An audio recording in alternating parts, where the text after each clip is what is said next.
When we go out to eat, we never agree on where to go. I want burgers! Pizza. Tacos it is. The one thing we do agree on is we all want unlimited high-speed data. That's why we switched to Metro PCS. Stop by Metro PCS with the whole family and get 4 lines with unlimited LTE data for just $100, period. Metro PCS. Wireless. Figured out. Coverage not available in some areas. Requires new line. During congestion, the fraction of customers using more than 35 gigs per month may notice reduced speeds. Video streams at up to 480p. No tethering. See store for details and terms and conditions. Blog Talk Radio. Caution. The tea is hot. Blow it off first, okay? Dish and tea with Big Meech. Hello, hello, hello. It's another glorious day, my tea sippers, and you know what time it is. I hope you have all of your comforts together because it's time to dish the tea. And your dish is darlings. With Big Meech. Can't wait. Time to dish tea with Big Meech. Time to dish tea with Big Meech. Time to dish tea with Big Meech. Time to dish tea with Big Meech. Darling.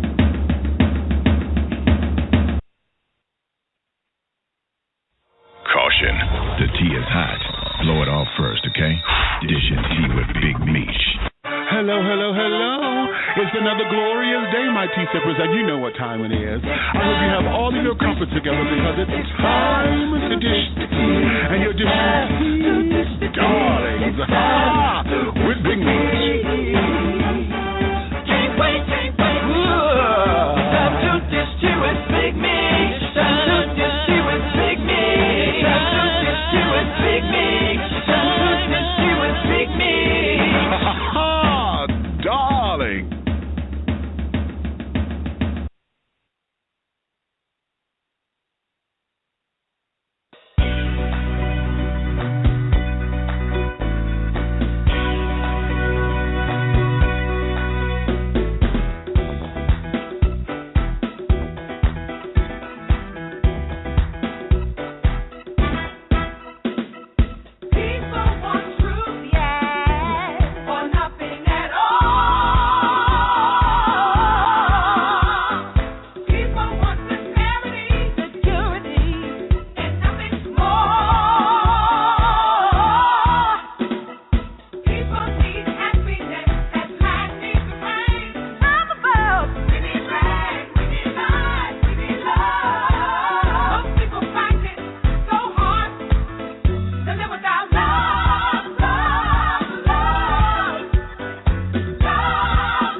on me. Hey. Hello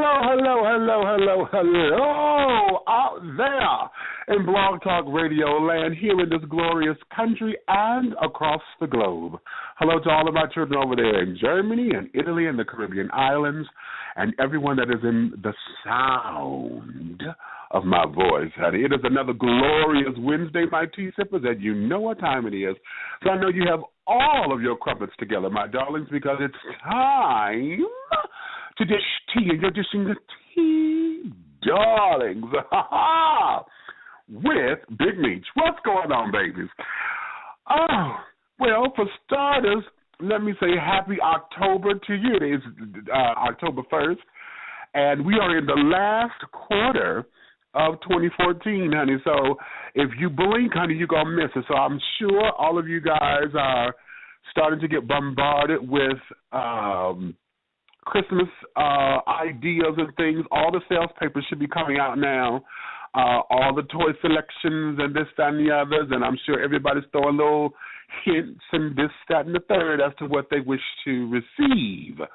However, I'm hoping, God help me, I am hoping this year, I want to get into a Kwanzaa celebration this year, and it is my goal that for Juneteenth, which is June 19th, 2015, that I introduce something new, since a lot of folks don't understand what Juneteenth is, and that is actually the African American or American of African descent Independence Day. I would like to have a Kwanzaa celebration at that point, so we kill two birds with one stone, celebrate Juneteenth, reintroduce the principles of Kwanzaa, and make it a fantastic, time, particularly that it is at a time where June is also Black Music Month. How about that? So it's another time to be black and proud, if you will, in the United States, where the powers that be have actually deemed it so.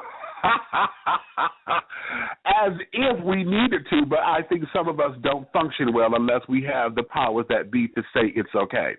And that's not a read or a diss, honey. That just happens to be a truth that a lot of us live in, either consciously or subconsciously. So having said all that, yeah, we are in the the last quarter of 2014, honey. So I'm hoping that as you start to wind down, because I know this is part of my process too, as I look back over the year to see what accomplishments I've made, what I need to move over to the to-do list for 2015, and all of those particular things. So let that rule and guide you.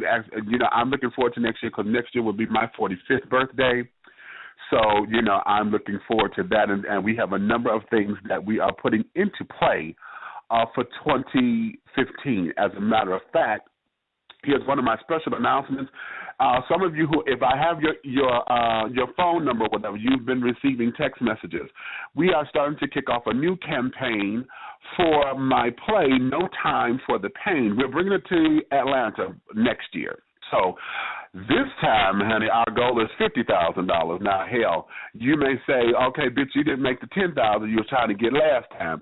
Well, this time we're going for bigger and better stakes. So I have every confidence that, with the things that we learned the first go-round, that this time we're able to hit the mark.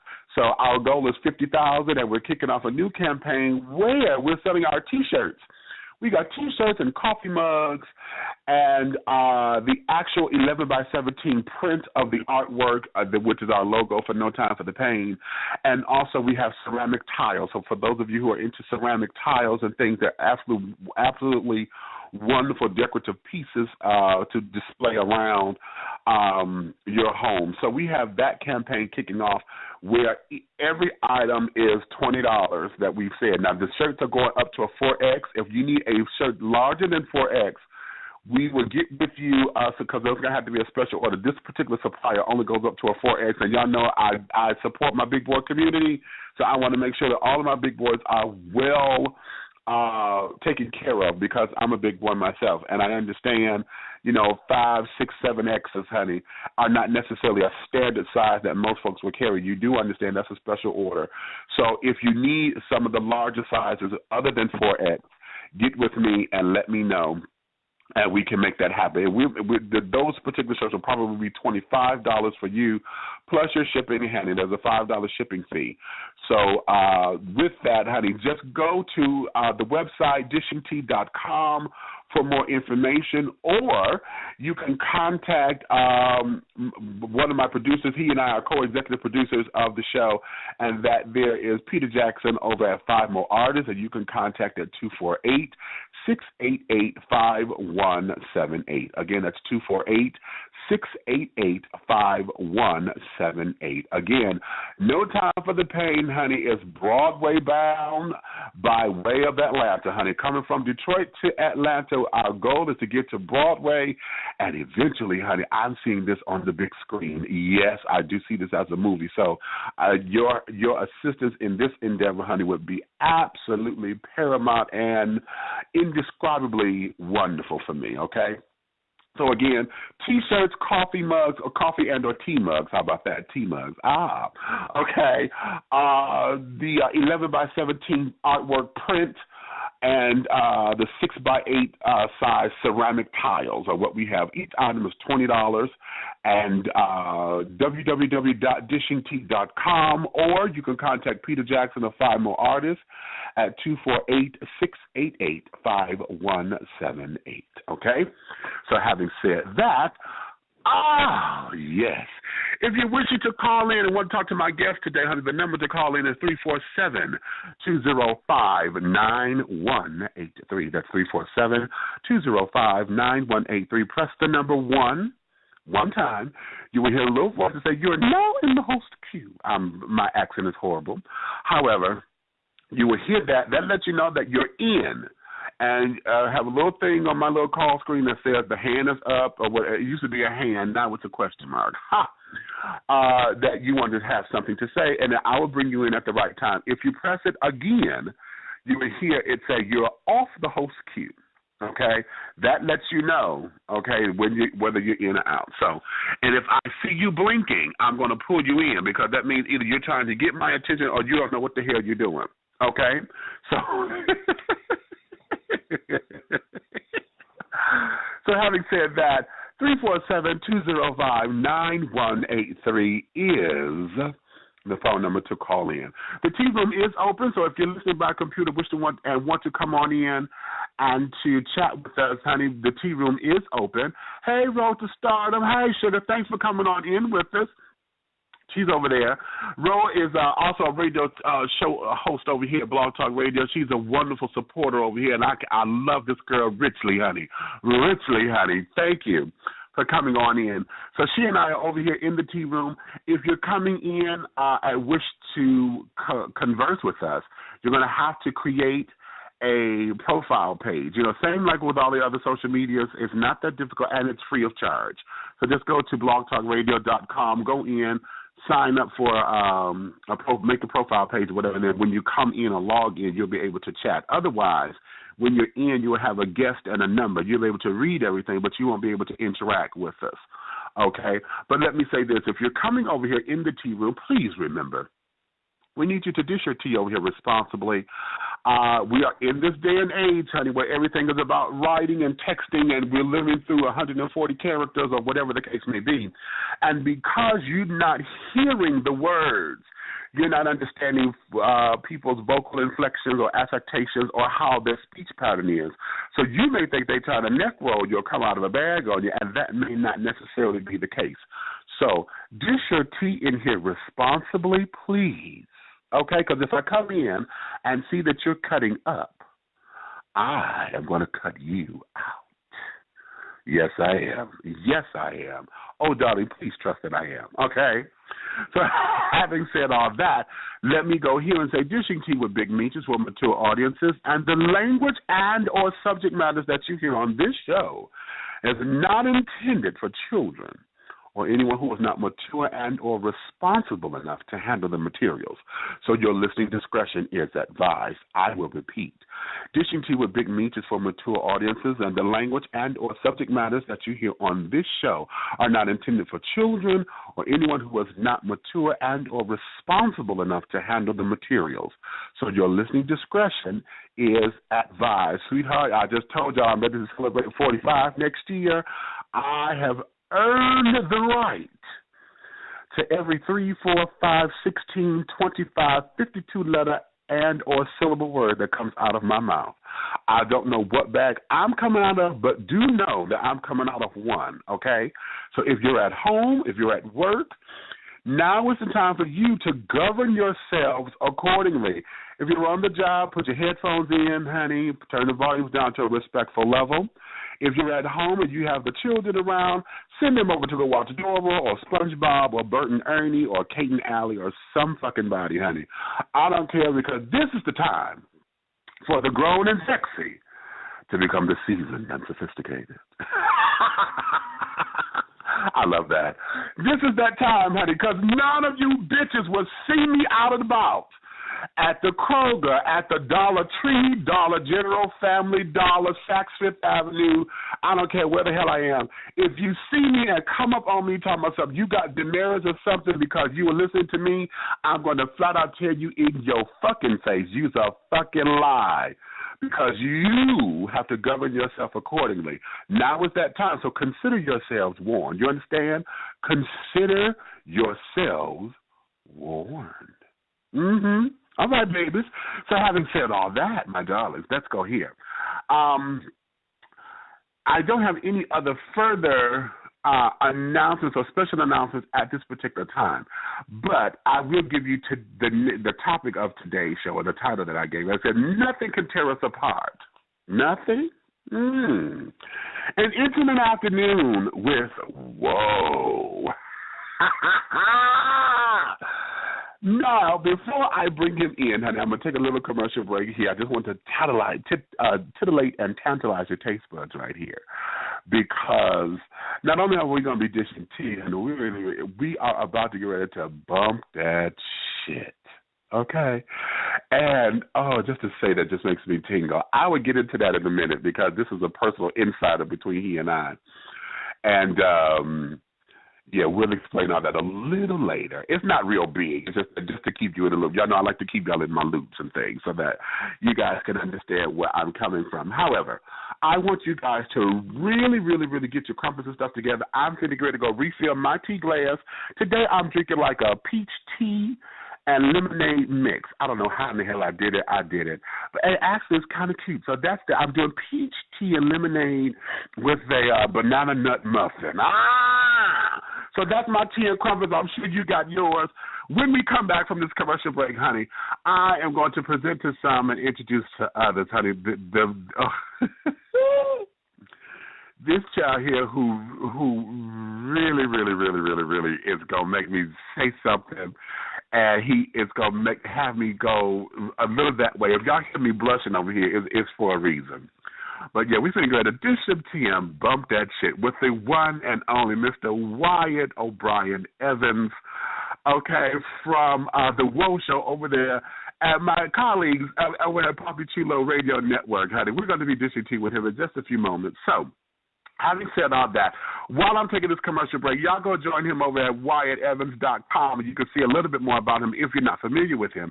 And when we come back from this commercial break, hopefully if you've done your homework, you'll know exactly where I'm going. So having said all that, I will see you in just a couple of seconds, and then we will get started with this, okay? You ready to bump that shit, or you ready to dish some tea? We're going to do both right here in a few moments. I'll be back in a second. If you are looking for irresistible, breathtaking art, you've come to the right place. At Sherwood Forest Art, we carry a large selection of paintings, masks, figurines, and sculptures of both modern, abstract, and representational styles. To see all of our art treasures, visit our showroom today at 19500 Livernois Avenue in Detroit, Michigan. For more information, call 313-340-0411. Sherwood Forest Art, where art talks to us in a language of its own. Pharoah'sTreasureBox.com, a quality online Detroit mobile business. Custom, affordable, high-quality, handcrafted art, jewelry, gifts, and accents for you, your event, home, office, or business. Contact Peter Jackson, Artistic Director, at 248-688-5178, 248-688-5178. Pharoah'sTreasureBox.com, embracing a fusion of cultures and making art beautifully affordable. Double Exposure Media Relations is a full-service public relations, marketing, and artist development firm specializing in urban culture and lifestyle. Spearheaded by the Henry Hingers of hip-hop, Mr. Angelo Ellaby, Double Exposure serves to educate its clients about the dollars and cents of the music industry. For more information about Double Exposure Media Relations, call 201-224-6510. 201-224-6510. Double Exposure Media Relations. Dishing Tea Entertainment, deliciously exposing your palate to a cornucopia of rainbow-colored dreams and a black and white reality, while cultivating the masses through a delicate blend of stage, screen, television, radio, print, and social media initiatives. For more information about Dishing Tea Entertainment, call Big Meech at 404-914-5610 or visit www.dishingtea.com. Child, love, drama, stress, love, drama, stress, love, drama, stress, boy. Just because I'm in love with you doesn't mean I'm gonna lose my life for you. I wanna be free from all this misery, 'cause you treated me so faithfully. You give me rain when my sun shines. You bring me pain when pleasure's mine. But I'm breaking free 'cause you think for me. I want my kids to see how you hit on me. Why you hit on me? I won't no more. You said that before. Baby girl, don't want you crying no more. I realize it was wrong. Why you hit on me? Baby, I won't do it no more. You said that before. Don't turn your back on me. Please, Now, and while I explain, I'll never do again those silly things. But you can't get destiny, disrespecting me, talking silly sideways. Only a man can take so much. But I'm your woman. Baby, just trust. I'ma do right by you, and my show is due. Then show some respect and treat us. Why you hit on me? Baby, I won't do it no more. You said that. Baby, it's like a mine in the storm. I realize it was wrong. Why you hit on me? Baby, I won't do it no more. You said that before. Don't turn your back on me. Please, you raise your hand, and I ain't gonna say it no more. No matter how much you say, you still ain't showing no love. And your mama tell you not to hit a woman. You know you wouldn't step to me if I was a man. Every day I gotta do right by y'all. Hold it down, 52 jobs and you're begging it all. Thinking things would get better as I grew stronger. And now that I'm smarter, I don't want slower. Why you hit on me? No more. You said that before. Baby girl, don't want you crying no more. I realize it was wrong. Why you hit on me? Baby, I won't do it no more. You said that before. Don't turn your back on me. Please, you raise your hands to me. Girl, it's no defense, but I think it gets so intense. And you get blind, don't hold the left. Start holding your hip, then I get Brooklyn. Going flip, don't so cool. About to go lose the show. Yeah, of course I'm wrong. So I don't wanna come to war at home. And I know you're holding down my gates or hooking up my place, but you ain't gotta be all up on my face. I ain't a perfect man, I'm a working man, but you be treating me like Dante ain't worth a damn. You don't understand my love and how concerned I am. Let's go, more action, let's work this plan. Furthermore, you never know my hurt no more. Before we work together, serve some more. Listen to that bedroom and work, you know. Let me improve on the man I am. Selena, give me one more chance.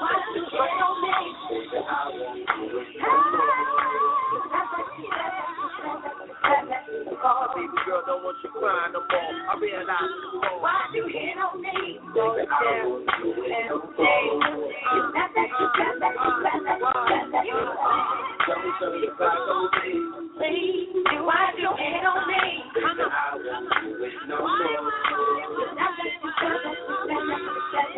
on. It's like a mine in a storm. I realize it was wrong. Why'd you hit on me?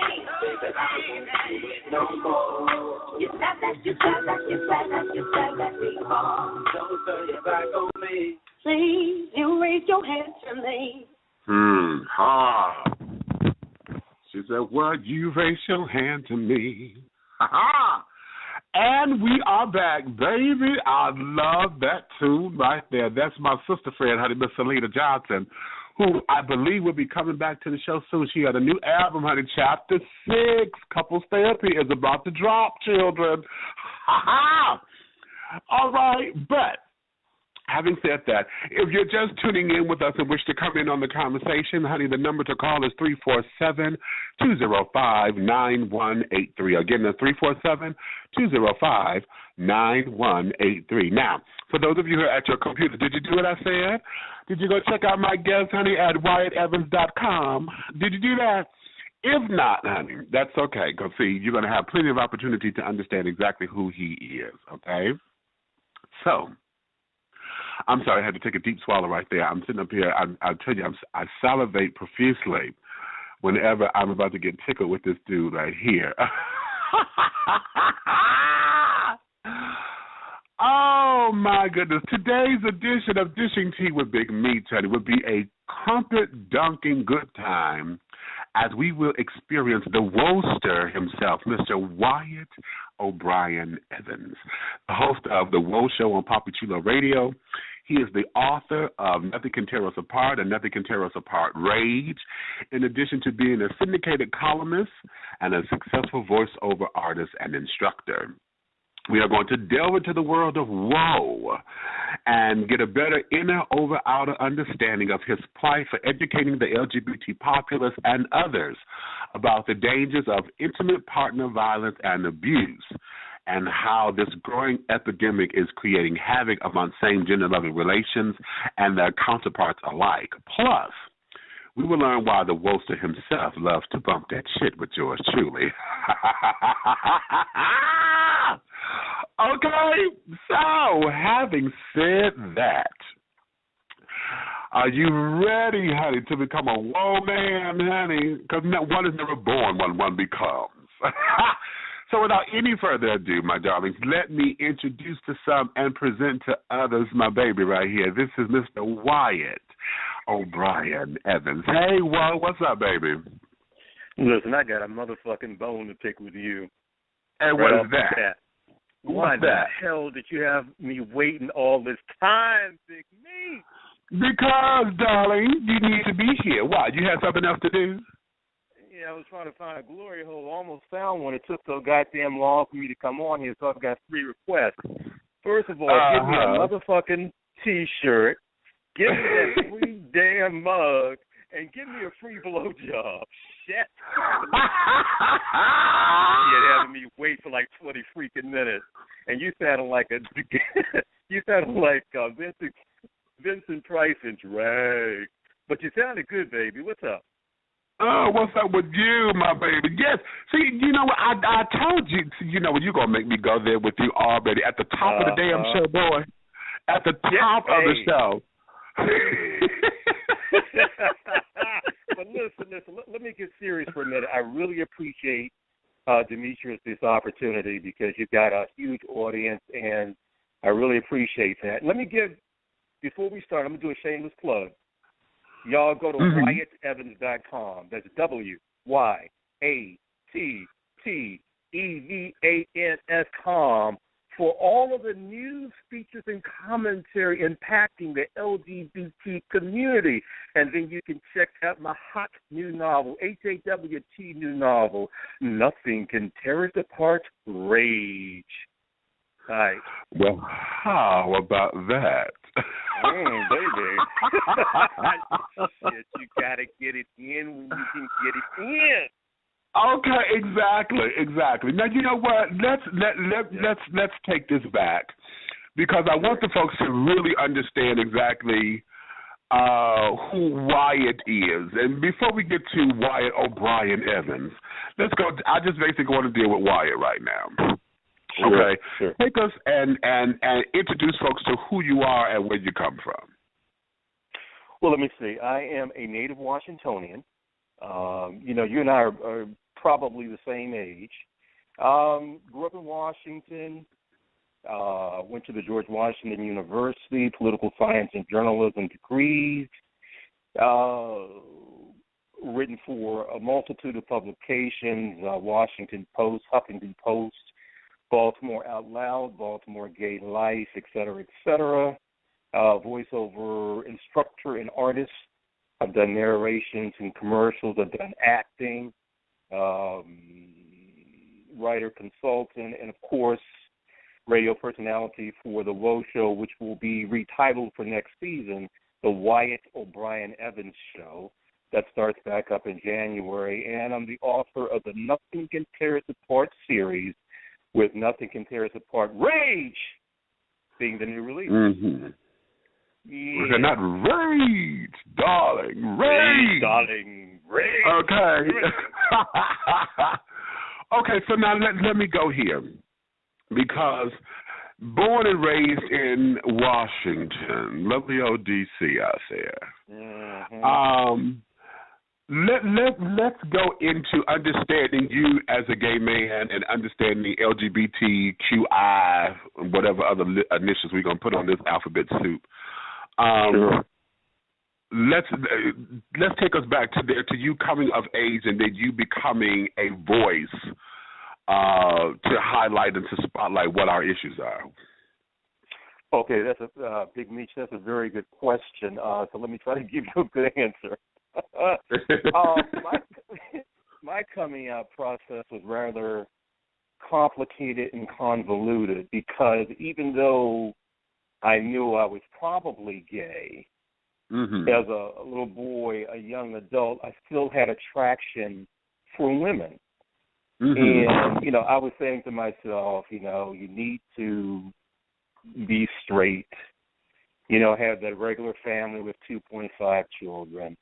So I slept with some women, and I slept with some women, but I just didn't have that connection, even though I still find women magnificently attractive. I didn't have that connection, that strong sexual and romantic attraction. So, eventually, I think I was like my sophomore year at DW, when I finally took the plunge and had sex with a guy, and I said, this is it. This is the ticket. It was good. So, after that, that's what it was. And, I've always loved to write, so I became a journalist. And as a journalist, my signature issue is intimate partner violence and abuse, which is domestic violence and abuse within the LGBTQ community. And the acronym for intimate partner violence and abuse is IPVA. And I've experienced some of it, which we'll go into later. And then I've known of people, during my lifetime who've experienced it. So as a journalist, that is my signature issue because IPVA is so underreported and stigmatized in our community. This October is National Domestic Violence Awareness Month, and I'm writing a 3-part feature on IPVA for Baltimore Gay Life magazine, which is BaltimoreGayLife.com. I'm going to be writing some more stuff about it for my website, WyattEvans.com, and also for the Huffington Post. So IPVA, Intimate Partner Violence and Abuse, Big Meech, is so important, and we need to know more about it. So. Okay. Now let me go here just so that I can play a little devil's advocate with this IPVA thing. Oh, Lord. Okay. Well, no, what it is, because, everything now has become so politically correct, or we have now these new little sayings or whatever. We're trying to be very inclusive and yet not wanting to be so offensive or whatever the case may be. For instance, right. Lesbians, we with lesbianism carrying on, they're no longer studs, honey. They're masculine identified lesbians. Okay. So the language is changing. The masculine identified lesbians or AGs, the aggressive type lesbian, and this, that, and the other, versus being dykes and studs, Trans men, now we call it transmasculine, for those who are female to male transgender individuals or whatever. Now, which is interesting because we don't hear trans feminine. It's only trans masculine, which is what a tip in that. So now we have IPVA versus domestic violence. So in your theory of this, this one is one I like. This one is one I like. Because what it says is taking out the whole idea of this being a married couple kind of thing, because usually when folks think domestic violence, they think married. This is my husband beating up on the wife and this, that, and the other. But when we say intimate partner, that there, number one is all inclusive. It crosses all kinds of sexuality and all of that. And then it removes the stigma of marriage, because a lot of times folks don't call it domestic violence if this is just a boyfriend-girlfriend thing or boyfriend-boyfriend thing or girlfriend-girlfriend. They don't see it as that. So you know what? You explained it perfectly well, Big Meech, because it's more definitionally correct by definition, as opposed to being politically correct or incorrect, because domestic violence and abuse really is designated for straight couples, boyfriend, girlfriend, husband, wife. But IPVA, intimate partner violence and abuse, is perfect for our community, because it can be, two lesbians, two gay men, SGL men that are in a relationship, or they could just be fuck buddies, or they could be they can term themselves as partners. So intimate partner violence and abuse accurately reflects what's going on in our community. So you were exactly right. Yeah. Okay. All right. Well, cool beans. So now, with this becoming your trademark, your mantra, your particular soapbox, give me why this is a passion for you. Well, like I said before,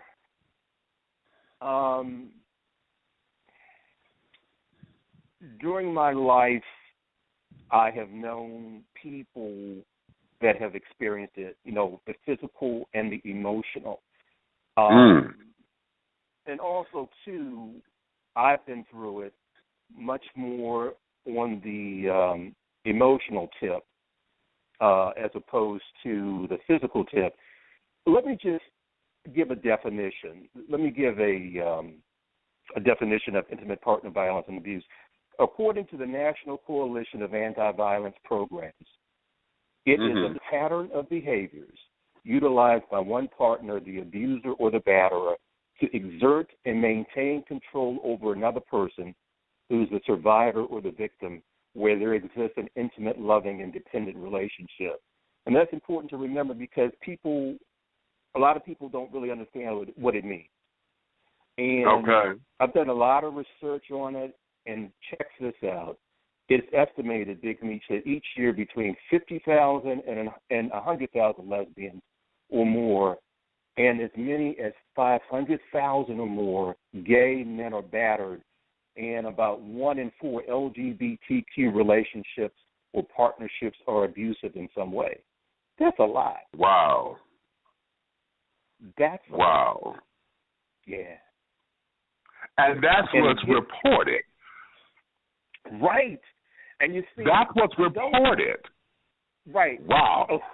Officially, the rates are even higher because, again, it's so heavily stigmatized, particularly in the gay SGL community, because let's face it, no man worth his salt wants anyone to know that he got his ass kicked. Right. Well, because of the whole machismo masculinity thing. So particularly where gay or SGL or MSM, men having sex with men are concerned, I am sure that the rates are higher because it's not being reported. Right. And then people think, boys will be boys. It's just boys having, just boys duking it out. So there's nothing wrong with that. But no, anytime somebody abuses you physically or emotionally, mentally, I don't care if you're a man, woman, or a dog, that is still intimate partner violence and abuse. It doesn't matter. Okay, let's go right there. Because my passion in this is this whole identity thing, with what it means to be a masculine person within our culture. It's one thing to understand that male code. Every male child has been brought up or has been indoctrinated with the culture of what masculinity is supposed to be.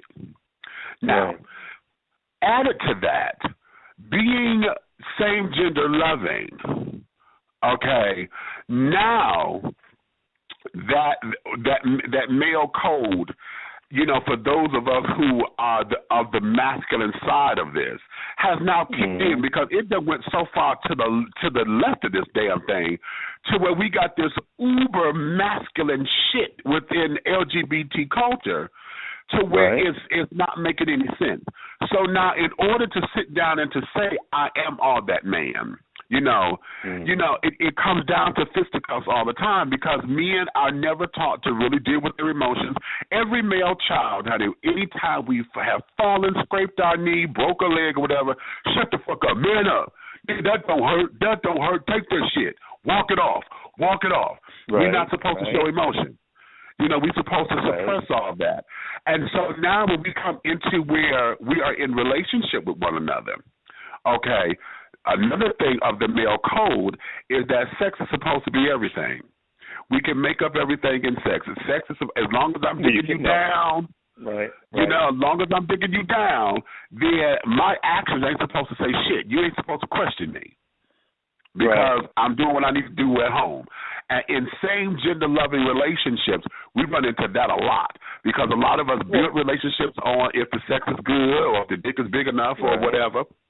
And then when we get into not knowing this person, I feel as though you are, fill in the blank. Then we get into, now you're challenging his masculinity, and then it becomes this particular duality or now we got to go grabbing swords and shit because now I got to defend me because you feel as though I bruised your ego, and God help you if I did it, Queen style in front of everybody while I'm snapping fingers. Well, listen, it's like this, too.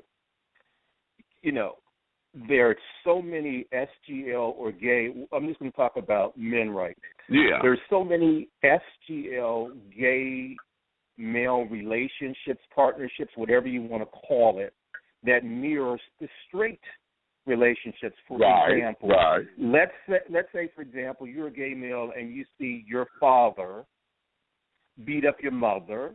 You see your father practically rape your mother.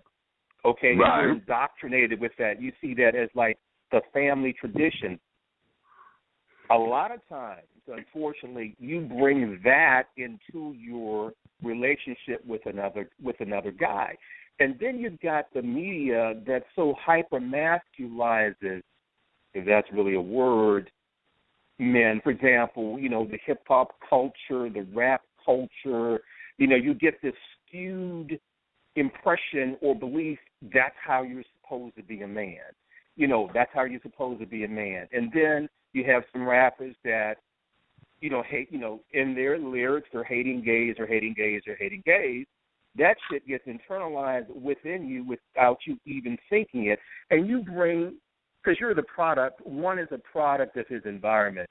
So he brings all of that shit, and it is shit, into the relationship, and that can impact the relationship negatively. And then you got the whole top-bottom role. You know, for example, too many men who are tops, for example, you know, anally they're tops, they also think that they're supposed to dominate their partner. I mean, take me, for example.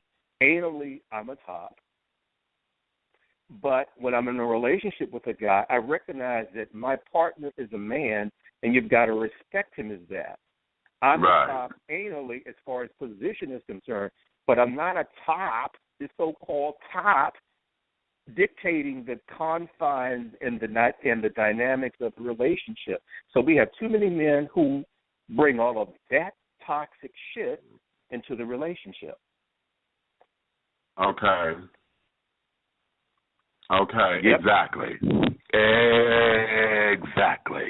So see, we have a number of issues here because which masculinity happens to be the major umbrella to it. Because I swear to you that I think is one of my passions about this. Because coming from a household where my father was very abusive with my mother. Okay, I'm a 70s baby. And I said this on a talk show once, a local talk show in Detroit, and the host didn't want to believe me.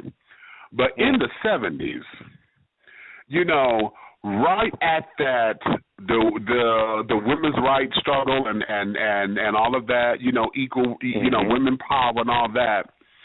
In a lot of African-American households or Americans of African descent, I'm learning how to change that, households, we had a lot of that going on because of affirmative action, because the black man was being outed of the jobs because the black female set up and was a dual minority. Okay? So we had that dynamic to deal with, okay? So now you sitting up there, a man can't be a man based on societal definition if you can't provide for your family and this, that, and the other. So my household was that way. Now, fortunately, I was not in a household where I had a very docile mother who just took an ass whooping, okay? I had a woman who fought back. So my identity with women's strength or whatever, which is why I started liking female heroes, is because women was able to kick ass. You know, I watched my mama whoop my daddy's ass, which was an impossible feat, I thought, until I saw my mama do it. Okay? So having that image, coming into relationships, which I've had very few, I've had a lot of sex, and I'll get into that later, but not relationships. Okay. I've always used that as my barometer because anytime I heard my father, oh hell no, honey, this ain't going. No, oh no. In fact, I was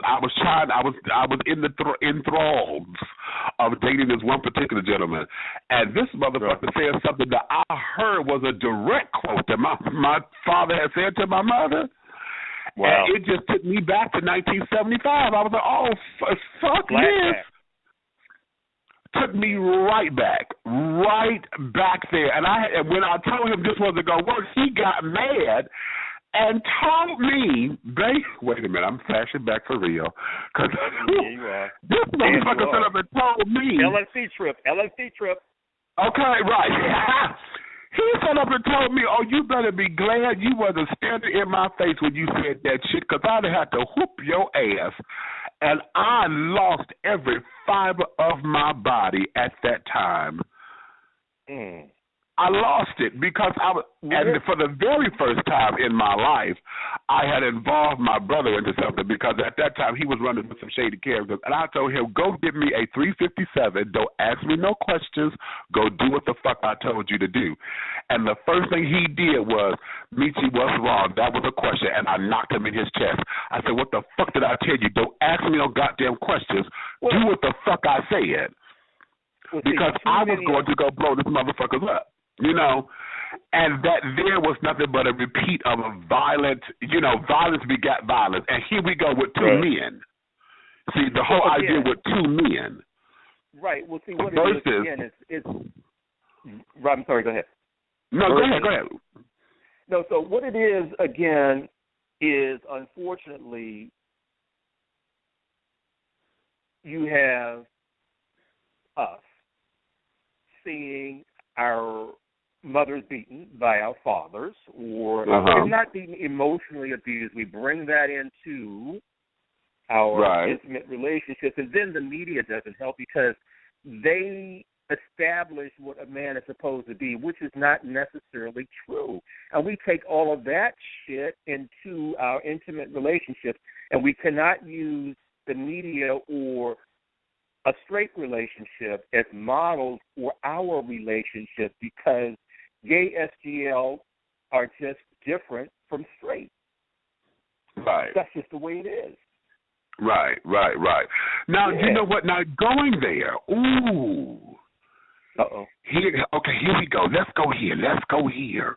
Because, see, again, we're going into this whole male code thing. Because, you know, the male code is, you know, we are the conquerors. We go out and we get as much pussy, ass, dick, whatever, as you can because we're hoarders, you know, and we're territorial. Okay? Right. That's the male code. But in identifying that our relationships are different than our heteroattractional counterparts, we have now started to introduce this whole thing of polyamorous relationships. You know, we got triads, we got you know, you in a partnership and then you bring it in thirds and carrying on. You're in an open relationship or whatever. But at the same time of us acknowledging that this is what we have, we also still have that male code and can't handle that shit. Because now you say you in this open relationship, but then all of a sudden it done got good. So what's supposed to be open is creeping because you done started tipping on the side or behind my back to go do this. Well, listen, and you're then, right.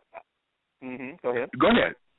And then what we end up doing is now, you know, trying to create this whole idea of what we say we want in intimate relationships. We end up stifling ourselves because we're not honest with the emotion of what it is and the intimacy of what it is. And then it ends up creating an environment where violence and abuse start to breed. And if it's not physical, oftentimes it becomes emotional because now I got to let you have it. I got to tear you down and this, that, and the other because you hurt me. Okay, well, let me say this about polyamory because I've written about it a lot as a journalist. What you say can be true, then what you say doesn't necessarily have to be true because, exactly. You know, just because you've got three folks, basically a polyamorous relationship means you've got three gay men who are having sex with one another, and they also have an intimate relationship with one another. So they're all in a relationship together. They very well may live together, maybe they don't.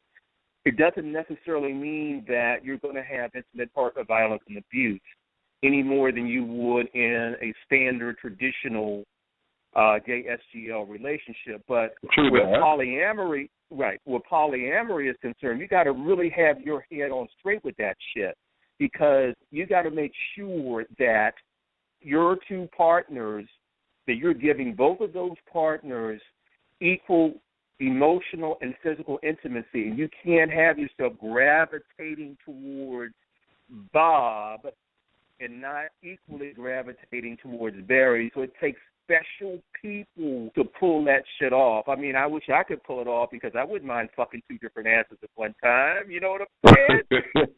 You know, but for me, shit. But again, that's that male code shit. I know, right. For me, it's just fucking complicated.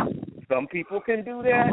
Some people can't. Of course, you know, sure, you would love for two guys to get on your dick at the same time, like a dick, or what, you know what I'm saying? But that shit can be complicated, Big Mitch. Of course, darling. Of course. Bump that shit. Bump it. Ha! Okay. Well, okay. Now, so here we go. Okay. Yeah, go ahead. Here we go. Okay. Because as I'm reading your book, because I'm into this book, okay, it starts off very cutely. Okay. But I want to read this particular passage. Hold on. Let me grab this. Oh, my goodness. I feel honored. Big Meechie's going to read. Oh, Lord. Okay. And there's a few that I'm going to be reading as we go on into this. But I think this what sets up the preface for what we're talking about.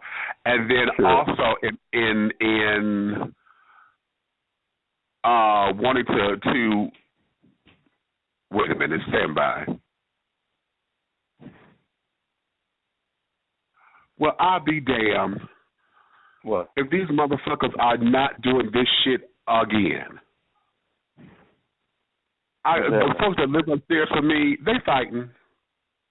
Oh, man, you kidding?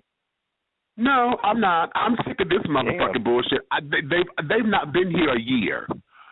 They have not been here a motherfucking year. I've called the police on these bastards 7 goddamn times. They've only been here since Christmas. Are they like partners or something, or what? This is a heterosexual couple. Oh, my God. Domestic violence and abuse, so appropriate, right? Okay, and I'm sick of this shit. I'm so motherfucking sick of this shit, I don't know what the goddamn hell to do. And every time I call the police, I don't know what the hell they doing. Call Guido. He'll take them out for you.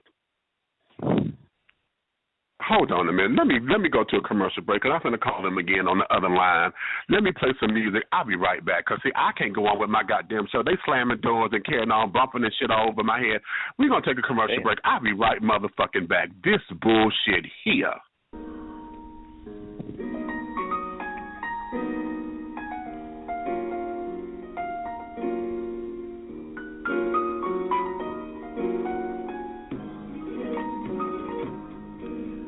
Trigg Laboratories manufactures premium sexual wellness and consumer healthcare products and is the parent company of W.O.E.T. International Incorporated, one of the world's best-selling lines of personal lubricants and intimacy products. We carry a large variety of personal and flavored lubricants, flavored heating massage lotions, and aromatherapy heating massage oils. Whether you need a little or a lot, W.O.E.T. has you covered. Our line of high-quality, innovative, and unique products are formulated using only the finest ingredients at our FDA-approved facility, meeting the strictest manufacturing standards. W.O.E.T. is available worldwide at specialty stores and online retailers and at pharmacies nationwide. For more information or to find a retailer near you, log on to www.stayswetlonger.com. Trigg Laboratories. We create fun, quality, trusted products to innovate your intimacy.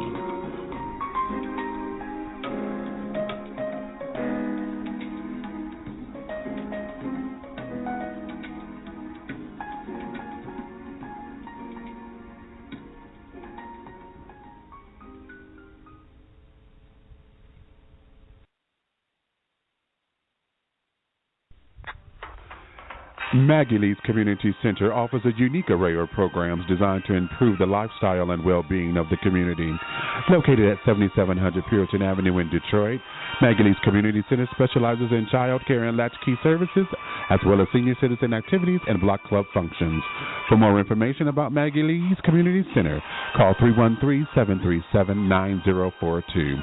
Maggie Lee's Community Center, giving the people a chance to show how much they have to contribute.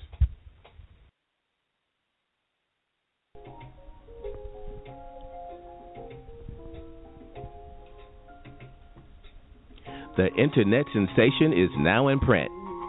Get your copy of the book that will not only change your life, but change your thinking as well. Awakenings, Epiphanies Along a Spiritual Journey is a compelling collection of blogs that have been the pinnacle of spiritual development and discernment for its author, internet talk show host Big Meech. Not only does this body of work offer the insight from his life experiences, it provides the reader an amazing opportunity to go on a journey that will awaken insight into their own higher power while encouraging personal growth and spiritual development. with chapters such as I cannot give you life, nor can I live it for you. Truth is a bad bitch. It's time for a career change. I am not your God. And in what love do you operate? You will be captivated and compelled to take the life lessons the book has to offer and apply them to your life. To get your copy today of Awakenings, Epiphanies Along a Spiritual Journey, go to www.dishingtea.com, or you can find it on the web at www.amazon.com. Or if you prefer an ebook, find it at www.smashwords.com. Awakenings, Epiphanies Along a Spiritual Journey. Are you ready? Are you ready for the journey?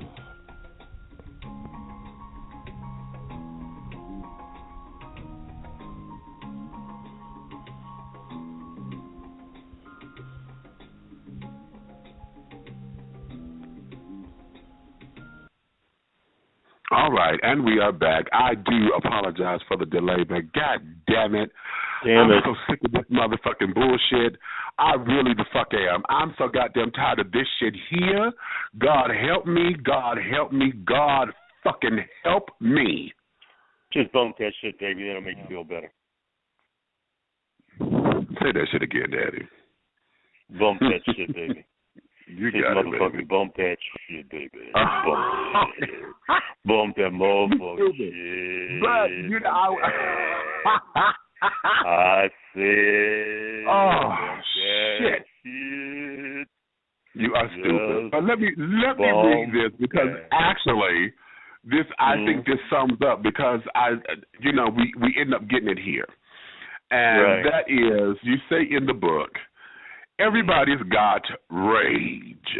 Some folks just don't realize it. Sometimes rage sneaks up on you, and in the blink of an eye, like some hellish fury, and almost without warning, it attacks its designated target, its victim. But at other times, rage is sitting alone, far back in the corner, barely making a sound or even a hushed whisper, brooding, growing and growing, just waiting for something or especially someone to finally release it. And that rage becomes an erupting volcano that spews and shoots forth volley after volley of holy fire, brimstone, and ash, not to mention righteous indignation, all of which totally engulfs and consumes its designated target, its victim. Beware of rage, because it's no joke. You did that really, really well. Let me just, before I comment on that, let me just give your listeners the 411 on Nothing Can Tear Us Apart rage in like 30 seconds. It's a story of Wesley, who's this wealthy, openly gay black celebrity, and his partner and bodyguard, Antonio. Tonio is his nickname. He's also openly gay, deliciously muscular Latino. Well, when they first meet, they fall madly and passionately in love. Wesley hires him. They hold back because they've been burned before. Soon, though, they admit their feelings for one another, and they have passionate freaking love and sex all over the place, form this monogamous relationship. But then they got to deal with family drama, ethnic, racial tensions, top-bottom issues, and you know what the fuck I'm talking about. And then there's this duplicitous, duplicitous, deadly gangster who has it in for Wesley the celebrity. He manipulates Tonio into falsely believing that Wesley has been cheating. The upshot is Tonio batters West kicks his ass to the curb, but there's so much more to Nothing Can Tear Us Apart rage. The last 3 chapters will just blow your freaking fucking mind. That's Nothing Can Tear Us Apart rage. Now, what was your question? The question is, how much of Wesley is you? Oh, my God, I get that all the time. I believe that Wesley is, a lot of Wesley is in me. Wesley is very communicative, sophisticated, very urbane, very handsome like me, of course. And he kind of, he shows his feelings when appropriate. He's got this wonderful sense of humor. He did stand-up comedy. I used to do stand-up comedy. He's an entrepreneur. I'm an entrepreneur and all that stuff. Antonio, what I have, I think, of Antonio is he doesn't take any shit from people. He's very gregarious. He can sometimes have a short fuse. But I think I'm more Wesley than I am Antonio. Yeah. And then let me ask this, because the description of Antonio is so vivid. Okay. Are you privy to Latino boys, or is that a fantasy, or what is that for you? Because this whole relationship here, the way how you have this written down up in here, baby, it is absolutely, it was telling your business, honey. It's telling your business. Well, listen, Antonio is his nickname. Antonio is this openly gay, very masculine, 6'3", 280-pound mass of muscle. He's a bodybuilder. Now, listen, I'm an equal opportunity ass fucker. I'm a Rainbow Coalitionist myself, so yeah. God damn it, yes. I mean, I'm Martin Luther King Jr., God damn it. Look, right. I'm a freaking fucking Rainbow Coalition. Listen, I like Asians, I like white folks, I like black folks, I like Latino folks, but admittedly, culturally, I have more of affinity to blacks and Latinos. And don't forget the Latino boys. Right. See that? Yeah, that's the combination. Latino boys. You know what I'm saying? So that's it. Okay. Okay. Here, let me do this, bump it, baby. Right. Let me do this because here is something that may help the audience to understand why I'm asking this question. Okay. This is page 26 of Nothing Can Tear Us Apart, Rage. You say, or Wesley says, excuse me, I became lightheaded.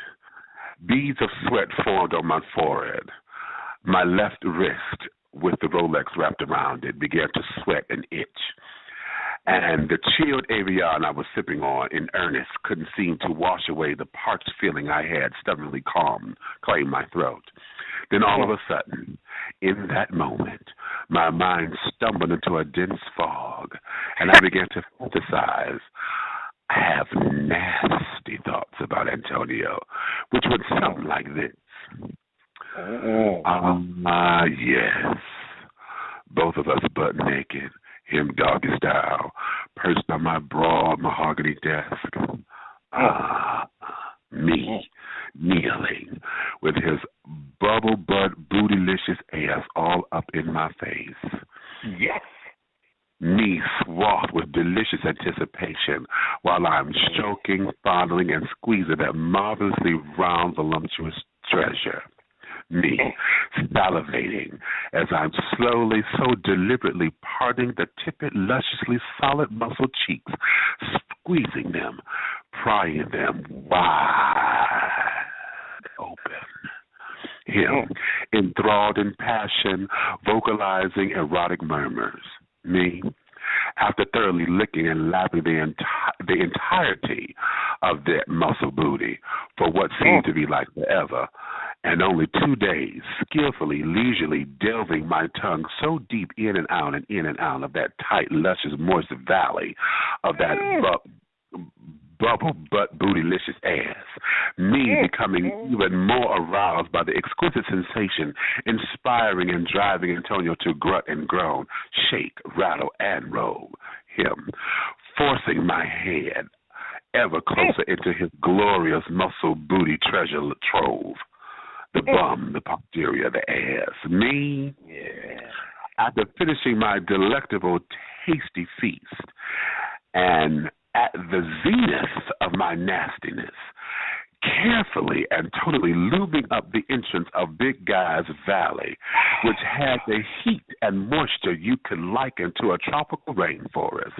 Next, me slipping on a latex raincoat and, abruptly, a resonant voice of authority inquired, "Say, Mr. Kelly, are you okay?" Jarred back into reality, I swallowed hard. There were a few more beads of sweat dancing from my forehead. My throat remained partially dry. Looking straight at Big Guy, I muttered, yes, thanks. Just focusing on your resume. You did that well.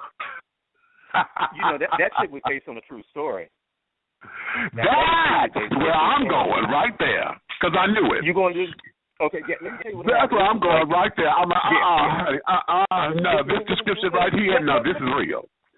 Okay, this is real. Let me tell you and your listeners what happened. This was like 10 years ago, right? I met this black guy, like early 30s. He was like 5'1", Demetrius, like a little midget, right? And I said, damn, and he was totally built, not an ounce of fat on him. I mean, these big bowling ball arms, triceps, chest, ass out the patow. Oh, shit. So we went home. And his ass was like a basketball. It was like perfect. And I just, Lord. So that passage, and nothing can tear us apart, rage was based on that. The brother had an ass. For his size to be beautifully proportioned, it was,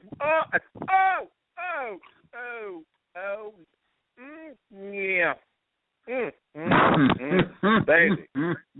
And you know, when I was really in there, you know what I'm saying? He grabbed the back of my head and pushed back and said, bam, yeah, do it, dude. It was good, baby. You know what? I think at that moment, I created the phrase, bump that shit.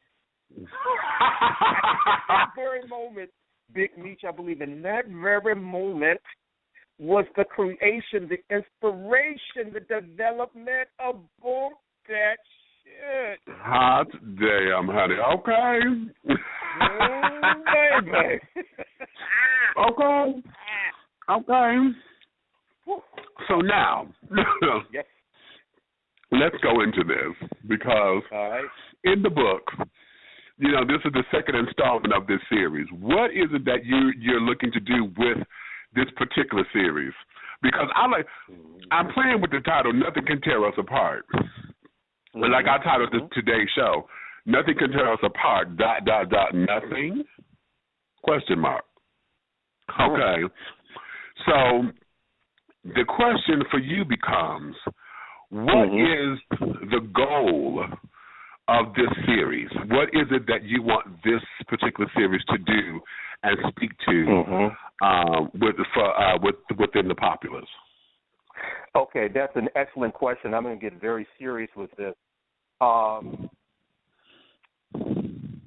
There, unfortunately, in gay lit, there are very few stories about upwardly mobile, masculine men of color in a loving, romantic relationship. If you notice, the focus of Nothing Can Tear Us Apart, Rage, is it's not the sex that comes like a third in the book, because I got tired of so many characters falling in the bed in the first few chapters. I take the reader on a journey to see that these two men have similarities, same visions, same philosophies of life, Mm-hmm. They come together mentally, emotionally first, even though they're highly attracted to one another, and then they form a monogamous relationship, and then the sex comes after that. I also wanted to write the story because we need to talk about intimate partner violence and abuse.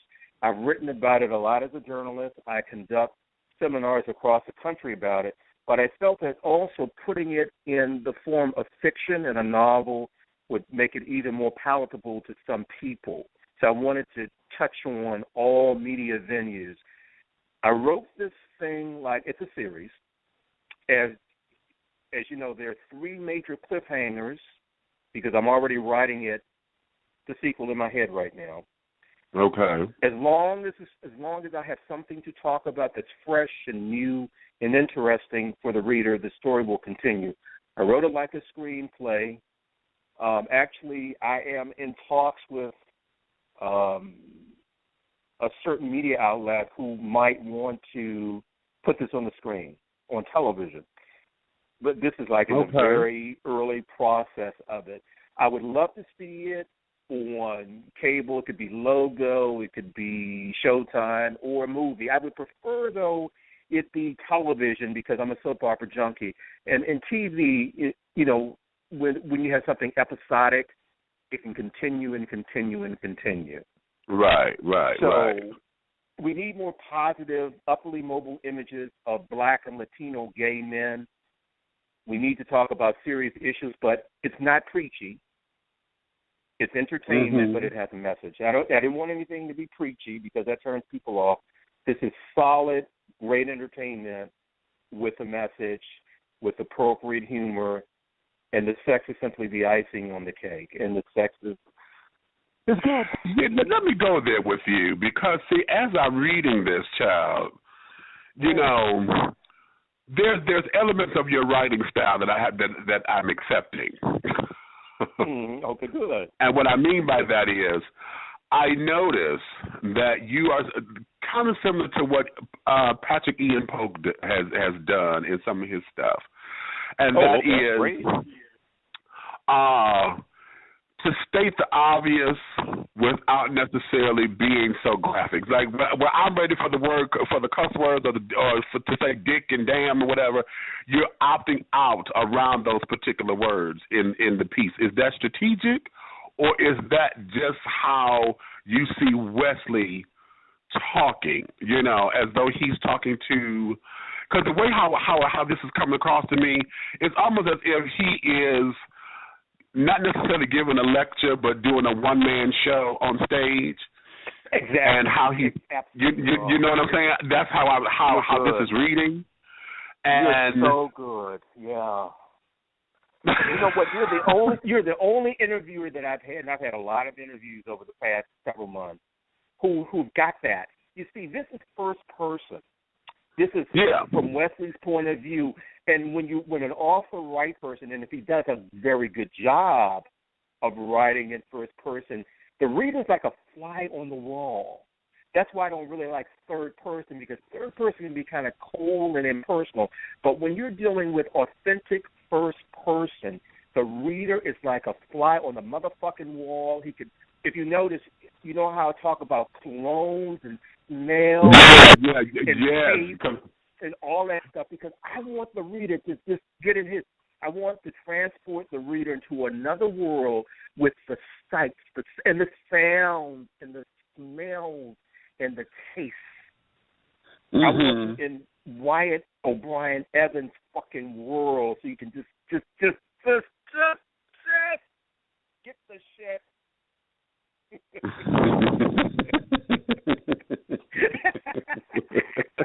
So that's why I wrote it in first person. Okay. Yeah. Okay. Well, here, let me do this. Let me do this because, see, this is going to give everyone an idea of what you mean, because this here, I thought this is, when I read this, I was like, oh, wow, okay. So when I got into it, I'm like, okay, I see where this is going. And it's interesting that you say that you in early preliminary discussions about, you know, creating a film version of this, because the CD signing portion, when I read that, that's the first thing I was like, damn, I want to see how they're gonna play this out. You know, because as I was reading that, I can see it, and then I said, oh, don't get real cliche on me with this. You know, as I'm seeing it in my head, you know, the wrestling over the gun and blah, blah, blah. I said, oh, please don't do that so cliche. But I saw it, you know. And then more importantly, I'm sitting up here trying to picture who was going to play Antonio. Yeah, let me just say this really quickly to your listeners. Big Meech talked about wrestling over the gun. What happens very briefly is within the novel, you have Wesley, who is a comedian. He is at a record store. He has a new CD out. Antonio, of course, is the bodyguard with him, with another bodyguard. There is a robbery there.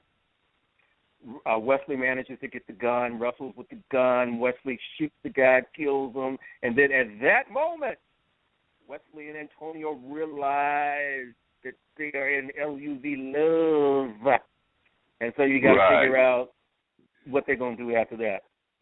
But now, what were you saying? Okay. What were you saying? I don't know what you said. Okay. Now, let me read this so folks can get an idea of what this is about. Okay? Go ahead. I got you. Now, this is the opening. Greetings, my peeps or people. This is Wesley West Lawrence Kelly, wealthy African-American celeb and entrepreneur coming at you. Last time, as you recall, I kicked Antonio Miguel Rios Jr., my monogamous partner and chief of security, out of the mansion and to the curb. Why did I do that? Because Antonio battered me.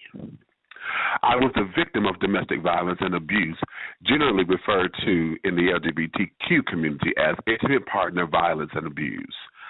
I'd become another statistic. And why in the world did my soulmate, the love of my life, the man to whom I trusted my very life, violate me in such a horrific way, a horrific and shameful way? You see, my shadowy, nefarious entity with a major axe to grind and score to settle orchestrated certain circumstances which caused Antonio to actually believe I'd been unfaithful. But as you know, I was not. I mean, how could I possibly cheat on the man to whom I've given each and every piece of my heart? These manufactured incidents caused things to spiral completely out of control. And the coup de grace was the day after my birthday in early December. No, it was the day after my birthday in early December. That's when this mysterious, deadly individual had me abducted. Unconscious, I was taken to some hotel room, and it was made to look like I'd been sexting it up. Next, Antonio barged in, things got beyond overheated, and consequently, he battered me. And as a result, I ended our union. Now, I'm sure you're wondering if, in fact, Antonio and I found our way back to one another, if somehow our deep, passionate, and profound love remained intact, if indeed nothing can tear us apart. Well, here I am in my bedroom, peering out the open French doors overlooking the gardens of my mansion. I won't tell you how much time has elapsed since I first ended things with Antonio. However, what I will do is allow you to take a journey inside my mind so that you can find out what transpired following the breakup. In fact, you've got a first-class seat. But first, let's travel back in time to right after my traumatic kidnapping experience. Are you ready? Because it's going to be one hell of a bumpy ride. Got that right. Yeah, baby. Okay. Yeah, baby. Yeah. Okay. So now let's go here. Let's go here. All because, right. see, one of the things that folks always know about is the physical. Mm-hmm. You know, we know the physical, the physicalities of what abuse is. But a lot of times folks don't recognize or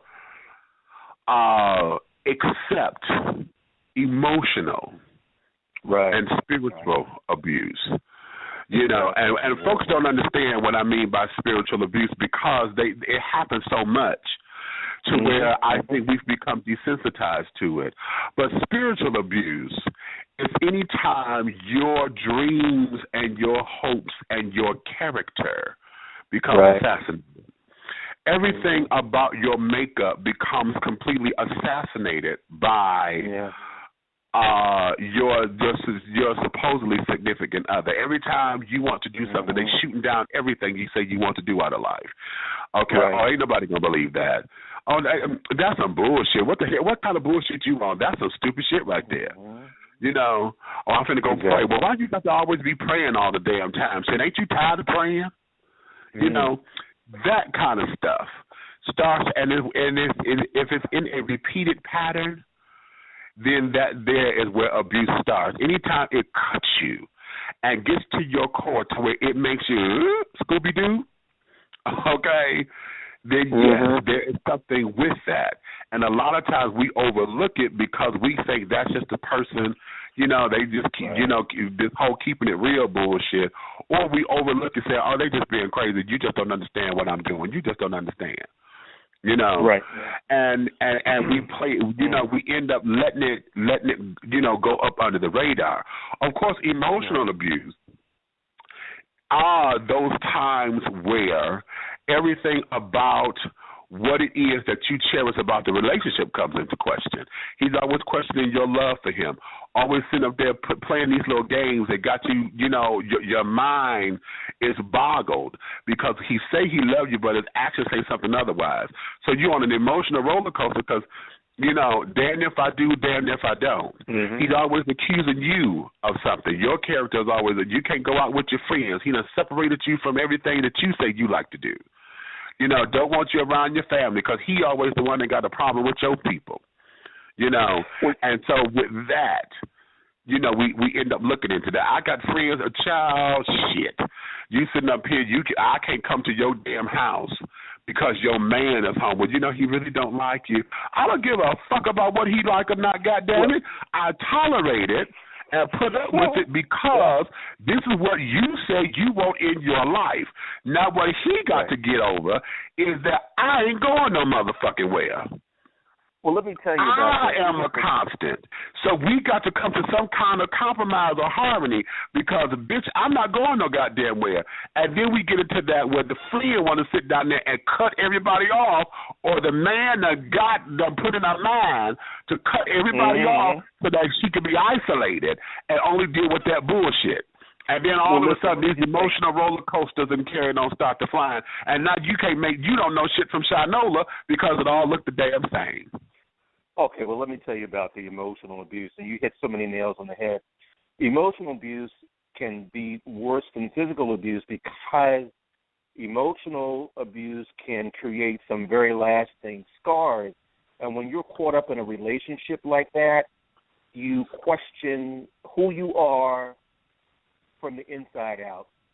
I'll give you a perfect example myself. When I was like a junior at GW, I got into a relationship. I was like 20 or so. I got into a relationship. I'll call him Alex. That's not his real name. Got into a relationship with Alex. Alex was a sophomore. I was a junior. He went to Howard. Instant attraction. We had a lot of different things in common, but unfortunately for me, I had some serious self-esteem problems that began in childhood through my 20s. When I was born, my right ear was a bit deformed. It sort of looked like a pig's ear, and I had plastic surgeries to make it pretty much the way it should have been. But during my childhood, I was totally, I was teased, and that just started a lot of self-esteem issues. So anyway, he picked up on all of that, and he made fun of it. I was very thin at the time. I wasn't muscular like I am now. He would say, you can't protect yourself, you're not a real man, you don't measure up. He was constantly clocking me. Where are you? What are you doing? Blowing up, the phone and all that shit. He also alienated me, like you said, from family and friends. So it was 90% was emotional. And this occurred for a few years. The coup de grace, the end of the relationship came was when this motherfucker decked me at a giant food store in public. Now, the embarrassment was worse than the blow. And I said to myself, it's time to go because I'm going to kill him. I love him. I'm going to kill him. Before that, though, he had a suicide attempt, and I just felt like I needed to help this person because I'm a nurturer, right? That can get you. Here we go. I needed to stay with this person. You know, he needed me. I'm daddy and all that. But like I said, you know, and he also said he was going to stop. Abusers will say, I'm going to stop, I'm going to stop, I'm going to stop. They never stop. He decked me, and I said, that's it. I'm getting the fuck out of here because if I hit this guy, I'm going to kill him. So I ended the relationship. It wasn't easy to get out of it, but I got out of it. I took my ass through therapy. And that therapy made me the self-reliant, strong individual that I am today. And I was also young when a lot of this shit was going on, you know, so I didn't know what was going on. I didn't know. Sometimes I didn't even know which end was up. But the end of the story, which is great, is that I would never deal with anything like that again. Because now I have the tools necessary to see the shit coming a mile before it gets to me, and I would never put up with what I put up with in my 20s. Okay. So the emotional abuse sometimes can be worse than the physical because it fucks with your mind. Of course, it's a mind fuck, and not a pleasant one either. Exactly. Yeah. Here's the question. Well, actually, it's a couple of questions. Sure. First off, why have we not called perpetrators of IPVA what they really are, and that is bullies? We talk about this whole thing about bullying and carrying on. However, when it comes down to IPVA, we're not hearing that word a lot. We're hearing perpetrator. Right. We're hearing batterer. We're not hearing bully. Why do you think that is? You know, that's Big Meech is a very good question.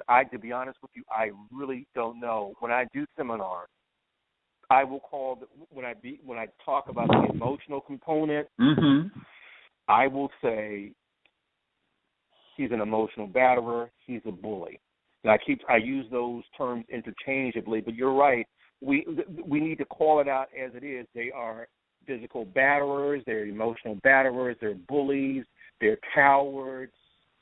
And you know, too many people say, "Well, can they really control themselves?" Yes, I tell people yes. An abuser can control himself, herself, because, for example, when the po-po is coming down the street, they stop that shit.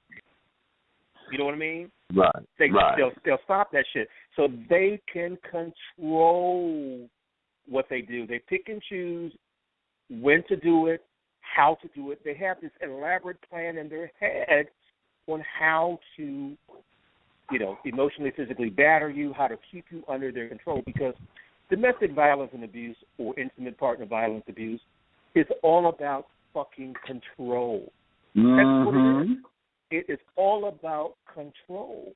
They want to control you. And when they see you trying to break out of that, then they really get upset. So I want you listeners to always remember, an abuser can stop at any time he wants. So you can't give him the excuse of, oh, well, he can't stop. He had a bad childhood, or he had a trauma. He just can't help himself. Oh, yeah, he can.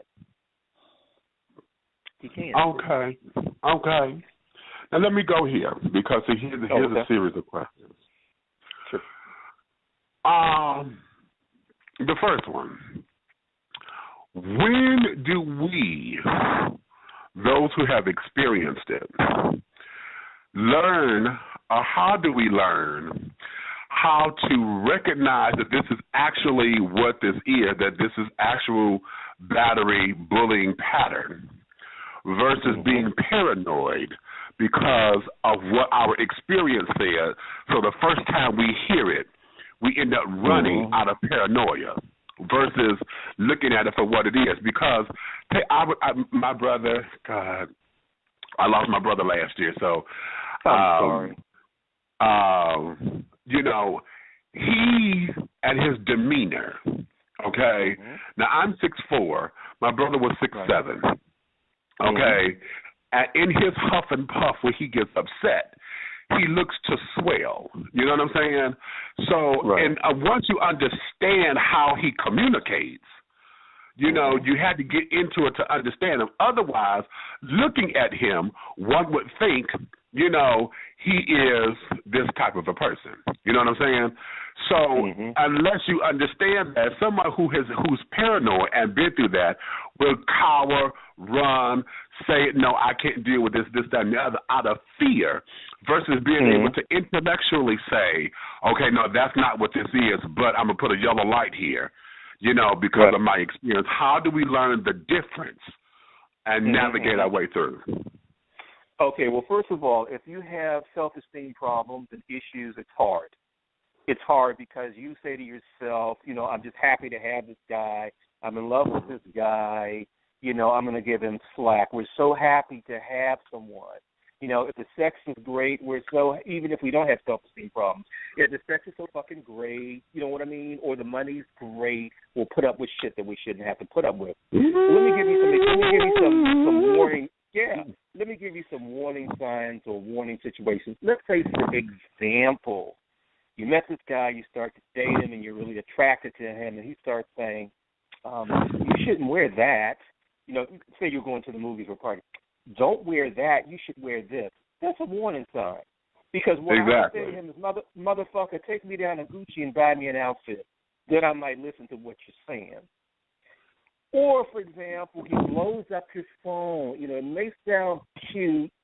You know, you may feel that it's cute that he's showing so much interest, but if this guy is blowing up your phone constantly and asking you where you are or what you're doing, that's another indication that this motherfucker wants to control you. If he starts to say to you, you ought to be with me, why are you with your friends? I mean, you had a life before you met this person, right? Okay, how about that one? Yeah, I mean, you had a life before you met this person, so if he wants to be with you 24/7, or most of 24/7, there's a problem. And you have to use your gut as well, because your gut is one of your strongest, if not your strongest, assets. So listen to your gut.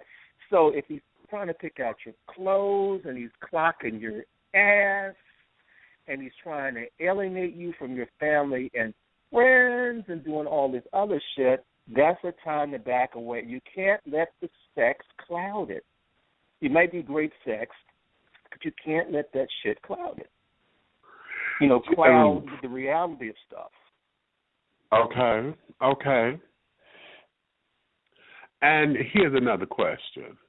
In your research, do you find that those who are, you know, having self-esteem issues are targeted and or preyed upon?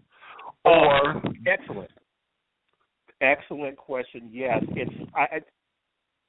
most abusers have like this radar that will zero in on folk with self-esteem issues and problems. They do prey upon you. They really, really, really do. They prey upon you.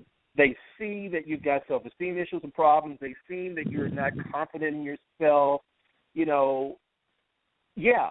I mean, because if you meet someone for the first time and, you have your first date and it hits off well, you're going to have another date, whatever, don't always be, and you start dating this person, don't always, because I've written about this. I've also written about relationships and romance and all that stuff. Don't always be available for this person. Don't do that. You had a life before you met him, and he will, if he's a good guy, he will respect you and want you even more, knowing that you have another life. And it's not that you're playing games. It's just you've got to set some boundaries and you've got to set some standards.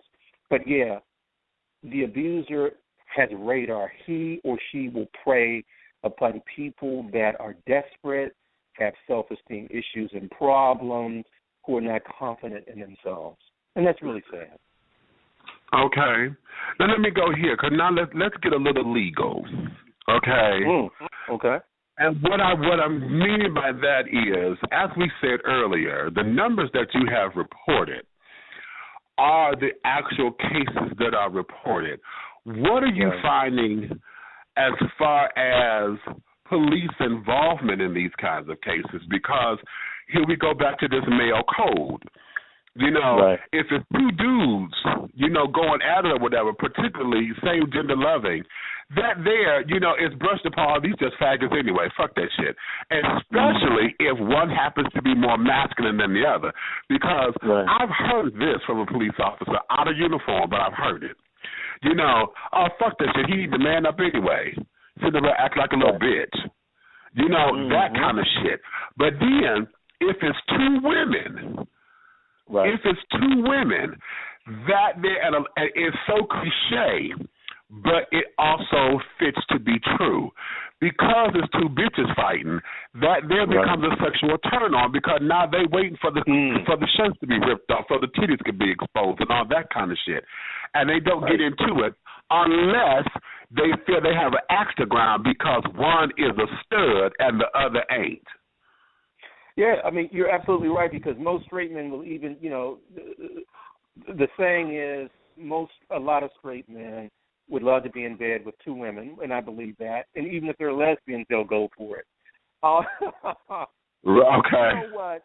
What's happening is, you will have officers. The mentality still is, across the board, straight, gay, bisexual, whatever, that if you have two guys fighting, boys will be boys. You know, they should be able to protect and defend themselves. But again, abuse is abuse, and there's no excuse for it. And that carries over to police officers. Now, in Washington, D.C., I'm in the Washington, D.C. area, that's not quite the case that it used to be, because we have a strong gay presence within the police force. Oh. But it still happens.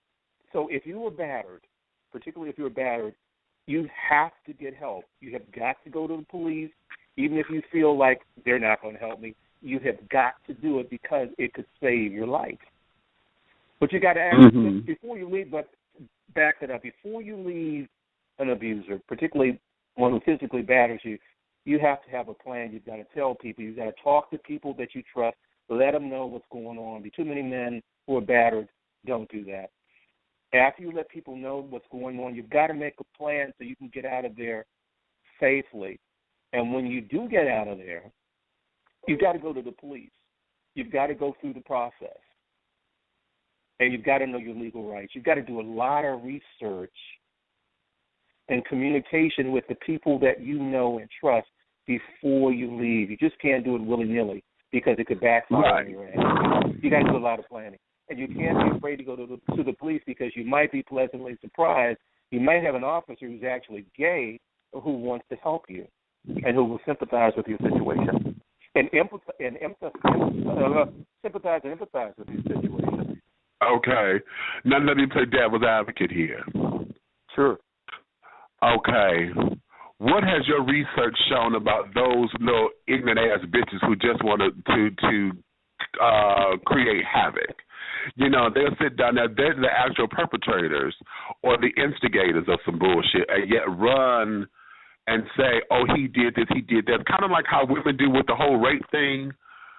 You know, they'll sit up there and falsely accuse and all that kind of bullshit. Oh. Has your research reflected anything of that? No.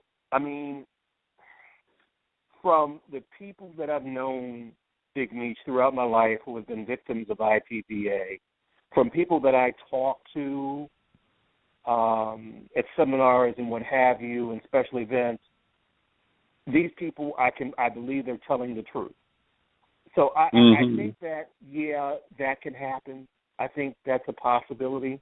I think it does happen. But I think overwhelmingly the abuse is real. But that is a good question. We'll have somebody who said, yeah, he kicked my ass, and he didn't really do it.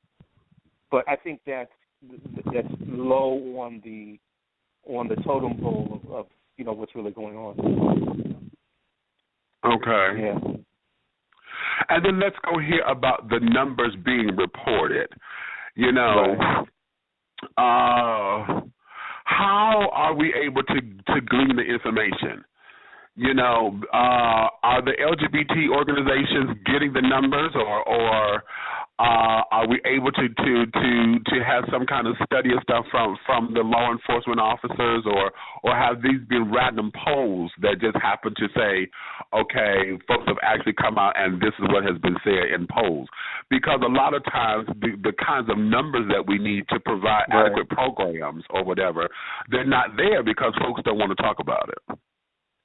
Yeah, the numbers are derived from well-sourced studies of real people, particularly the National Coalition of Anti-Violence Programs, that organization, again, the National Coalition of Anti-Violence Programs. They do a lot of those types of studies. There's also a great organization in Boston, Massachusetts. I can't remember the name of it. If you simply Google domestic IPVA organization in Boston, it'll pop up very easily. Rather, they do a lot of those studies too. So the numbers are real. The numbers are there, and since a light is being shined on IPVA even more now, you're going to have even more studies. Interesting. Now let me go here, because we're talking about this from a men's perspective. What are the numbers looking like from our hetero counterparts, with men coming to the forefront reporting that they're being abused by their women? Because especially now in this age where a bitch can sit up there and typo her way through some shit, you know. Okay. Yeah, you're crazy. You're crazy. You know. But no, I'm very serious, because a lot of women are very aggressive. I believe women now, in this particular day and age, are becoming the men that they say that they want out of necessity, because, you know, they're so busy being the one and only to do all, be all, end all, to where I think they've gone to the opposite end of the spectrum. So in order to protect themselves, I've seen a lot of women would challenge me. And, you know, what the fuck is this nigga? You ain't said nothing but a word. Come on, we could do this. You know, that kind of thing. You know, and in relationships, you know, because the laws are so male-centered, you know, if it happens in the household, they come to take the man first. They don't ask questions. They come to take him as if he perpetrated this, he did this, and women use that to their advantage. Oh, motherfucker, hit me so I can call. You will catch a case, I'll call it, you know, so that's become the threat. Exactly. I'll be goddamn. Oh, God. No, I'm sorry. They back arguing a motherfucker again. Well, let me put it to you this way. You're absolutely correct. I don't have numbers on that, but I believe that there are more cases of women battering men than people believe, because Dr. Phil, that Southern bald-headed, yes, he you know what I'm saying? That motherfucker, he does shows on that. Because last year he had a show about this woman beating up her husband, and the guy, Big Meech, was military. He had been in the Marines. Yeah. And she was beating up, kicking his ass. Yeah, because he hit nothing. And look at it. Because he's a trained killer. Right. Anybody who's going through the Marines or any form of armed forces, you are trained to kill people, period. Yeah. Okay, because you're prepared for war. So in understanding that, had he retaliated in any kind of way, that would put all of his shit in jeopardy. If he's retired or whatever, all of that goes into jeopardy. Yeah, you got that right. You know what I'm saying? Whooping on his head. As my mother would say, she was whooping on his head. Okay. Okay. As my mother would say, she was whooping on his head. Yeah. Ain't that something? Right. I'm so oh, child. Okay, I usually give folks, because everybody have arguments and squabbles and shit. So anytime I would give you a good hot 20 minutes. Okay, a good hot 20 minutes of arguing and yelling back and forth, whatever, because shit gonna happen. But damn it, after 20 minutes and y'all still at the top of y'all lungs and I can hear word for word what you're saying, there's a problem. Yeah, now, the policeman already came here once. This they back up here at it again. I don't know what the fuck she let him back in the door for. He left. Love. It's all about L-U-V, love. I should make fun of that, but hey, it's love. Love. This is absolutely ridiculously crazy. Remember Torch Song Trilogy and the Black I said, tis love, tis love. Oh, honey, Miss Murray, honey, Ken Page, darling. Ken, if you're listening, I need you to come on the show, sugar, because that's my baby. Anywho. Now, look, how many more minutes we got here? How much more time we got? We got about a good 8 minutes. Okay, let me go here. I want you to let everyone know. Give me a little bit more about PapiChulo Radio and the season, what you're expected to do or what are you looking to do with the radio show, and then give everybody all of your contact information. Listen, thank you so much for that, Big Meech. Yeah. I have a radio program called W.O.E.Show. It's going to be renamed for the new season, which begins in January, the Wyatt O'Brian Evans Show. The Wyatt O'Brian Evans Show at PapiChuloRadio.com. And, I had you on the show just a little while ago. And what I do is I had you on there, and thank you for that. I dissect issues that impact the LGBTQ community, and I also interview individuals that have an impact as well. I mean, one week I might have an activist, the next week a comedian, an actor, a porn star. I love me some porn stars, baby. So it's all different walks of life, all different topics and all of that. So it'll be probably the new season will start in January, PapiChuloRadio.com, 9 p.m. Eastern, the Wyatt O'Brian Evans Show. And I am going to be conducting more national workshops on IPVA. I'm developing new artists. I am writing a new novel. The title is Woof, W-O-O-F. I'm not giving out any details, but it's Woof. God damn it, woof. So go to WyattEvans.com, WyattEvans.com for Nothing Can Tear Us Apart, rage, LGBTQ news and information and all that stuff. You can follow me on Twitter at Wyatt O'Brian Evans, at Mr. Woe. I got a lot of shit planned for the next few months. I have to clone myself. Oh, don't do that, honey, because I want the real one. I don't need the clone. Oh, bump that shit. What do you want to know about that? I need the real one, baby. I don't need the clone, honey, because see, the clone is only going to be a carbon copy. Baby. See, the clone is only going to be a carbon copy, which means, honey, that if you don't, it's just like when you're sitting up there writing your checks and carry it on. If you don't press well enough, honey, you don't see that signature. Or on the copy, that signature line on the check, honey, you can't read the signature because they blocked that out, which means it ain't the whole thing. It's only a facsimile of it, honey. I need the original. Well, listen, let me tell you, listeners, that bump that shit, and you can agree or disagree with me.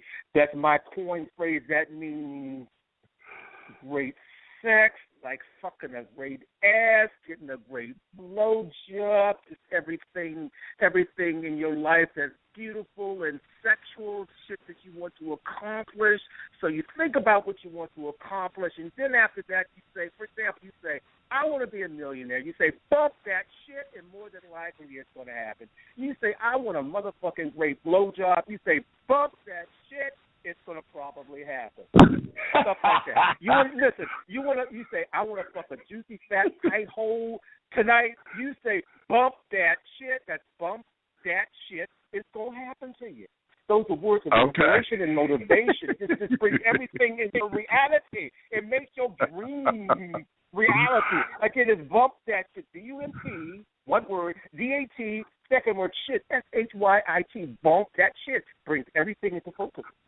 Yeah.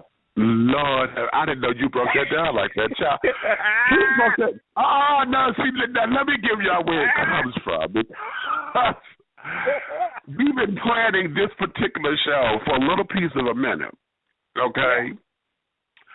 And so during our initial conversation, I had to explain to him, since I control all of this, I can maneuver some shit around. I was like, no, fuck that. I could just bump that shit around, to make this happen. And ever since I said that, standing in Walmart, he said, what did you say? I said, no, we could bump that shit and move it. And he said, bump that shit. And it just started becoming a mantra. And then he been fucking with me, see, because then he get to say it all cutesy. And I'm like, okay, wait a minute, I'm in the store. You're trying to have phone sex with me. And you can't do that. I'm in the store, honey. You can't do that. And every time I said that, he started pressing my buttons. I said, okay, stop it, because you got me sitting up here blushing like a little schoolgirl. You're going to stop that shit. And then I said, stop it. And he said, no, bump that shit. And I was like, okay, see, stop playing. And so ever since then, now he done sit up there and made this little mantra into some kind of statement piece, honey. This is it's a piece, all right. It's a piece. It's a piece. Bump that shit. Bump that shit. I said bump that shit. Move it along and bump that shit. Just bump it. Bump it. You want to make something of your life? Bump that shit. You want a juicy ass? Bump that shit. Okay. Now, how about it? How about it? Man. You are a joy, Mr. Mann. You are a joy. So much for and with intimate partner violence and abuse, this particular platform here, I really want to do more into this. Because what I want to do now is start to compartmentalize it, okay? To where, because one of the things about people is that we always want to, when we make general statements, you always got that one who don't want to accept the generality of it, because they always say, oh, no, that ain't me. You ain't talking about me, because I don't do it like that, but you do it like this. And so when we start to compartmentalize each particular subtopic of it, then we end up starting to hit the real. Okay. Right. Now, semantics may change because we are all individuals, and how you handle it may be a little different than somebody else. But the overall idea of it is that this here is what it is. So I'm going to invite you back soon so that we can sit down and basically do the way how you're going to break it down in workshops, kind of, to where we break this down and talk about this particular issue of it and talk about this particular aspect of it. So what you're saying is like a mini workshop. I get you. Yeah. Exactly. Definitely. So having said all that, I just got my 90-second cue. So this. Well, excuse me, it just says 60 seconds. So if you're listening by computer, this is going to stop streaming in 60 seconds. So if you're on the phone, stay here because you get to catch everything live. If you miss anything, you can always check us out in the archives because everything will be there. And let me say this now, honey. Thank you for coming on. Thank you for dishing tea and bumping that shit with me, honey. I got a couple other things you can bump, but we'll talk about that in a minute. And on that, my darling, I really, really, really want to say that here on Dishing Tea with Big Meech, this here is going to be a forever our platform. As long as I got breath that could do this thing here, this here is always a platform open to where we can educate and enlighten, edutain the people about this particular issue. So you have that here, my brother. Understand? Thank you so much, Big Meech. And having said all that, I'm going to let you get back to your day. Let me close this out. Ladies and gentlemen, honey, if you love me, tell a friend. If you hate me, tell an enemy. But do know this, one way, shape, style, form, or fashion. This thing here that I'm doing, honey, will move forward. You may finish all of your crumpets, darling, because the tea has been dished, and you've been dishing tea, darlings, with Big Meat. Now go, have your day, honey. Go bump that shit. You understand? And I will talk to you guys again the next time, honey, when we all convene. Until then, ciao.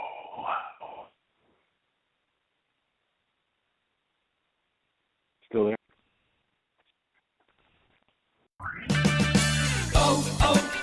O'Reilly. When it comes to safety, nothing is more important than your vehicle's brakes. If it's hard to stop or you hear squealing or grinding noises during braking, stop by O'Reilly Auto Parts. You'll find the brake parts you need from trusted brands like Brake Best and Brake Best Select at everyday low prices. Play it safe with brakes from O'Reilly Auto Parts. Better parts, better prices every day. O'Reilly.